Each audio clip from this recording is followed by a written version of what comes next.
31 new year পালন করবার জন্য আপনি বরাদ্দ করেছেন বহু টাকা, অথচ আপনার বরাদ্দ আপনি আনন্দ বিনোদনের জন্য ইসলাম আপনাকে রুটম্যাপ দিয়েছে, ইসলাম আপনাকে গাইডলাইন দিয়েছে। আপনি রাত্রি নাইট করবেন, নাইট করার জন্য ইসলাম আপনাকে বহু নাইট দিয়েছে, 365 নাইট দিয়েছে ইসলাম, যে আপনি নাইট করবেন, 365 নাইটে আল্লাহর ইবাদত করেন। আপনি স্পেশালি নাইট করবেন, তাও আপনি নাইট করেন, ঈদের রাতের আগের রাতে নাইট করেন। আপনি আরও স্পেশালি নাইট করবেন, তখন জিলহজ মাসের 9 তারিখের রাতে আপনি নাইট করেন, আল্লাহর কাছে দোয়া করেন। আরও স্পেশালি নাইট চান, তাহলে আগামী আসছে ফেব্রুয়ারির 14 তারিখ শবে বরাত হবে, ফেব্রুয়ারির হয়তো 14 নয়তো ফেব্রুয়ারির 15, ফেব্রুয়ারির 14 বা 15 2025-এর শবে বরাতের রাত, এটা আল্লাহ আপনাকে গিফট করেছে। এই রাতে আপনি নাইট করেন। আপনি আরও বড় নাইট করার ইচ্ছা, তাহলে রমজানের 26-এর রাত্রি, 27-এ লাইলাতুল কদরের রাত্রিতে আপনি নাইট করেন।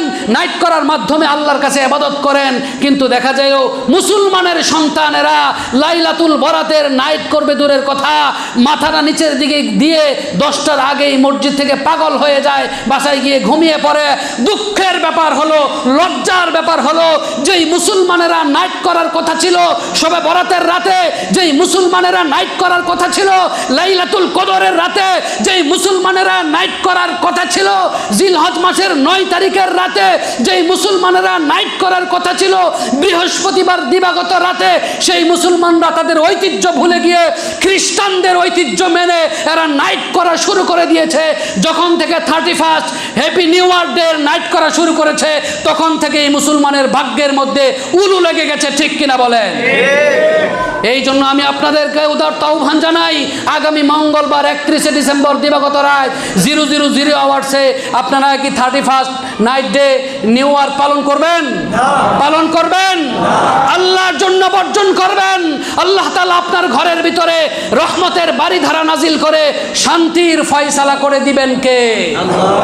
ভাইরা আমার, এই রাতিতে আপনি আপনার স্ত্রী যদি উইশ করবার জন্য ক্লাবে যায়, মনে রাখবেন আপনার স্ত্রীর প্রথমে চোখের জিনা হয়, তারপরে শরীরের জিনা হয়, তারপরে কবিরা গুনাহ হয়। আপনি খেয়াল রাখবেন, প্রত্যেকে জিম্মাদার, আপনি বাবা, আপনাকে খেয়াল রাখতে হবে আপনার ছেলে যেন উইশ করার জন্য না যায়, আপনার মেয়ে যেন না যায়, আপনার পুলার বউ যেন যেতে না পারে, আপনার স্ত্রী যেন যেতে না পারে, আপনার কোনো নাতি নাতর যেন না যেতে পারে।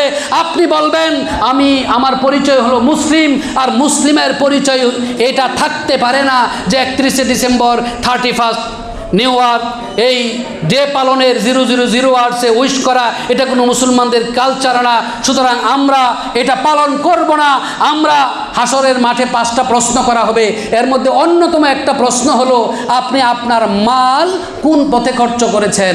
এখন আপনি আপনার সম্পদটা আপনার ছেলেকে দিলেন, আপনার ছেলে নিয়ে উইশ করার ক্ষেত্রে খরচ করে দিল, আপনার ছেলে নিয়ে মস্তি করার মধ্যে খরচ করলো, আপনার ছেলে সেই গানের ডিজে গানের চাঁদা দিয়ে খরচ করলো, তাহলে মনে রাখবেন আল্লাহর কাঠগড়াই সেই 3 নাম্বার প্রশ্নের কারণে আপনি কিন্তু আটকা পড়ে যাবেন, আপনার কোনো সুযোগ থাকবে না। এই জন্য আপনি আপনার ছেলেকে খরচ দিবেন, অবশ্যই দিবেন, কিন্তু সেই খরচ দিয়ে যেন কোনো ডিজে পার্টি না হয়, ঠিক কিনা বলেন? আপনার সন্তানের খরচ আপনি বহন করবেন, আপনার মেয়ের খরচ আপনি বহন করবেন, আপনার পুত্রবধূর খরচ আপনি বহন করবেন, আপনার নিজের স্ত্রীর খরচ আপনি বহন করবেন। তবে সাবধান, আপনার খরচের একটা টাকাও যেন কোনো মদ পান, কোনো নেশা, কোনো দ্রব্য, কোনো নাচানাচি, কোনো গান বাদ্য, কোনো মাজামির, কোনো জানুস, কোনো 31 নিউ ইয়ার এই ধরনের কোনো অনুষ্ঠানে যেন খরচ না হয়। এই খেয়াল যদি আপনি রাখতে পারেন, তাহলে আপনি আপনার দাবিতে সত্যবাদী। আপনি বলেন আপনি মুসলমান, আপনি মুসলমান হলে আপনার তো কোনো কিছু ওইখানে যেতে পারে না। সুতরাং সকলের কাছে পায়ে 2টা হাত দিয়ে বিনীতভাবে আজকে জুমার মসজিদে আপনাদের কাছে আমি অনুরোধ করব, আগামী 31 ডিসেম্বর, আগামী মঙ্গলবার দিবাগত রাতে 31 ডে নিউ ইয়ার পালন করবার জন্য কোনো চাঁদা, কোনো অংশগ্রহণ, কোনো টাকা, কোনো মদ পান, কোনো নাচানাচি, কোনো ডিজে গান, কোনো হোটেল বুকিং, কোনো সূর্যের পূজা, কোনো কুয়াকাটা, কোনো কক্সেস বাজার, এই ধরনের কোনো খরচের সাথে আমরা একটা টাকাও খরচ করতে রাজি না। কারা কারা রাজি আছেন আল্লাহকে 2টা হাত দেখায় দেয়। আল্লাহ রাব্বুল আলামিন আমাদের সব ভাইকে এই কুসংস্কারগুলো বর্জন করার মতো তৌফিক দান করুক। চিল্লায়ে পড়েন আমিন।